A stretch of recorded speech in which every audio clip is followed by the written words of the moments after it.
Tasavvur qiling, dengiz sathidan qariyb 3000 metr balandlikda joylashgan muzliklar erishi natijasida hosil bo'lgan ko'l. Bugun aynan shu mo'jizani sizga ko'rsatamiz. Biz Namangan viloyatining eng go'zal manzaralaridan biri Arashan ko'lidamiz.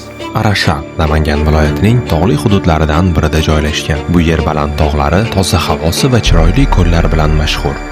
Vodiyga ketayotganda Perivalda Ertosh qishlog'i bor. Arashan ko'liga yo'limiz aynan shu yerdan boshlanadi. Bu yerga nivalar qo'yib qo'yishgan. Ana shu nivalar sizlarni olib chiqib qo'yishi mumkin tepaga. Nivalani olib chiqib qo'yish narxi 1,5-2 million so'm. Lekin biz bugun bu haqida umuman o'ylayotganimiz yo'q. Chunki bu sayohatimizni Afsona Travel tashkillashtiryapti. Arashan ko'llariga borish shunchaki sayohat emas. Bu sabr sinovi. Asfalt yo'l, chiroyli manzaralar, lekin keyin chang, toshlar, chuqurlar har bir burilishda hali uzoqmi degan savol tug'iladi. Ammo oldinga qarab yurasiz. Tog'ning u tomoni Burchmullada. Burchmulla tomonda mol ko'p hali. O'sha tomonda Zafirat deb o'sha yerda bo'ladi ayiq. Keyin mollar haydab ketgan paytda haydab yoqqa tushadi ayiqlar. Oldinga kelib bitta nimaga ham turisizlar shu. Ha, cho'ponga ham yo'q. Cho'ponga ham tegdi. Yo'q, Cho'pon o'zi borib ayiqni urdi-da. Piknik qilishga qaror qildik, lekin o'zidan o'zi emas. Nima bo'ldi? Mashina remen uzilib ketdi, hozir yo'lda kutyapmiz. Bahonada piknik. Radiatorga suv quyapman. Ketdimi? Ketdi. Do'stlar, yo'limizni teng yarmiga yetib keldik. 26 kilometrni 3 soat deganda bosib keldik. Biz sizlarga yurib ketayotgan yo'limizni ko'rsatmoqchimiz. Mana hozir mana shu yo'llardan yurib, o'sha orqadagi ko'rib turgan yo'llardan biz o'tib, primerna mana shu joyga kelamiz. Qanaqa joyga aylanishimizni endi tasavvur qilaveringlar. Va nihoyat manzilga yetganingizda barcha charchoq unutiladi. Musaffo havo, tiniq suv va tog'larning sukunati sizni kutib oladi. Ba'zan eng go'zal joylarga eng qiyin yo'l olib boradi. Arashan ko'llari bo'yida kichik piknik qildik. Shovqindan uzoqda, tabiat bag'rida vaqt boshqacha o'tadi. Ko'lning musaffo suvi, tog'larning sokinligi va toza havo odamga boshqacha kuch beradi. Sayohatimiz yanada yuqoriga, tog'lar sari davom etdi. Uzoqda hali erib ulgurmagan qorlar ko'rinadi. Aynan shu qorlar yozning issiq kunlarida erib, muzdek va tiniq tog' suvlari bo'lib pastga oqadi. Arashan tog'lari atrofida mana shunday qor ko'chkilarini ko'rishingiz mumkin. Shuning barobarida tog'larda haqiqiy qorni ham ko'rasiz. Kavak bo'lib erishdi boshlaydi, ichiga kirishdi yoki ustiga chiqishda aslo tavsiya bermaymiz. Bu juda ham xavfli. Hozir biz Arashan tog'larini, muzliklarning tagida turibmiz. Suvlar oqib, qaranglar, g'or bo'lib qolgan. Hammasi erib, o'sha ko'lga borib tushyapti. Chuqurligi juda uzoqqa ketib qolgan, ichkari uzoq ko'rinmayapti. Yog'iga borishga o'sha qo'rqyapmiz. Любой время tushib ketsa, hech kim qutqarib qola olmaydi. O'shaning uchun sizlarga ham maslahat bermaymiz, bunaqa joylarga kirib yurmanglar. Bunaqa tabiatda kartoshka, tuz bilan o'tirib qoladi. Nima yetadi bu narsaga? Olovda pishgan. Yana bitta kartoshka. Yoshlikni eslatadi-yu. Masiladami? Ko'mirga tashab qo'yib yerdik. O'chog'i bilan. Ha. Sizlar biz palatkaga joylashib oldik. Palatkamiz 2 kishilik.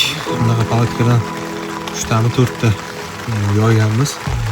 Ko'chada yomg'ir yog'yapti, ovoz ham eshitib bo'lsa kerak. Lekin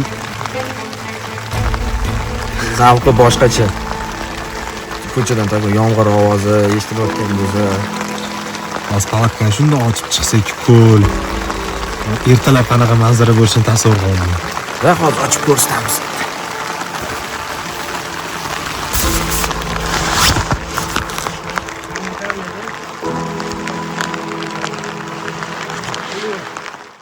Do'stlar, agar sizlar Arashanning haqiqiy vibe'ini his qilmoqchi bo'lsangiz, bu yerda обязательно nochovka bilan tunab qolish kerak va biz hozir sizlarga hech kim ko'rsatmagan kadrlarni ko'rsatamiz. Tungi Arashan ko'lini hozir ko'ramiz. Qanchalik ko'rinadi, harakat qilamiz yaxshiroq ko'rsatishga. Havo juda ham toza, juda ham sokin, juda ham osoyishta. Bag'ringlar to'lib nafas olasizlar. Mana bu vibe his qilinglar.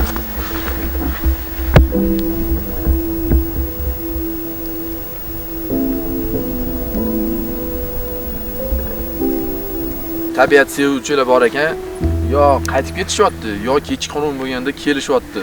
O'zi voditellarning aytishi bo'yicha farqi yo'q ekan, bu kelishga kech paytmi, ertalabmi, azon tong sahar liboy vaqtda odamlar kelaverar ekan, juda patok ko'p ekan. Lekin biz shunaqa joyga joylashdik, odam bugun kam, maksimal va butun mana shu atmosferani sizlarga yetkazib beramiz. Agar yoqayotgan bo'lsa, like bosinglar, kommentariy yozinglar. Sizlarning fikringlar bizga juda muhim. Obuna bo'lish esdan chiqmasin.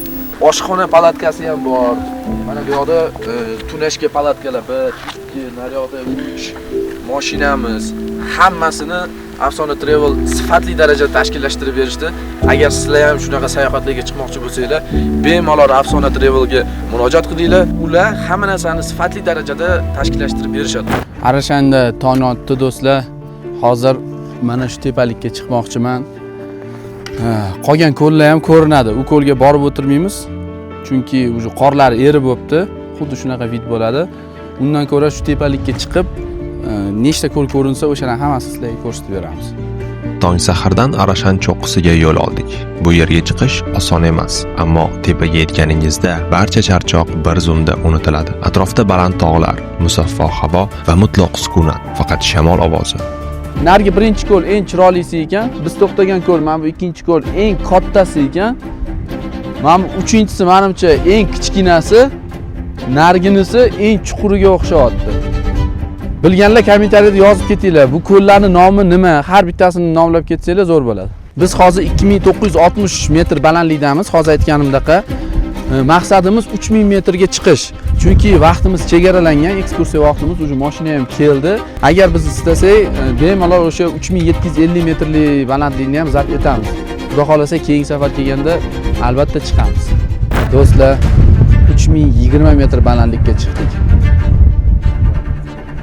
Boya aytganimdek, dalshi yana 3700 gacha chiqardik. O'sha qaytishimiz kerak. Mashinalar kelgan, kutyapti bizni. Xudo xolasa keyingi kelganimizda albatta bu cho'qqini zabt etamiz. Mana do'stlar, Arashanga sayohatimiz ham o'z nihoyasiga yetdi. O'ylaymanki, bu vyupskimiz sizlarga juda ham yoqdi. Videoga like bosinglar, kommentariy yozinglar, kanalga obuna bo'lib qo'yinglar. Kommentariyada keyingi joyda qattiq ko'rishinglar xohlardinglar, shuni ham yozib qolinglar. Ko'rishguncha xayr.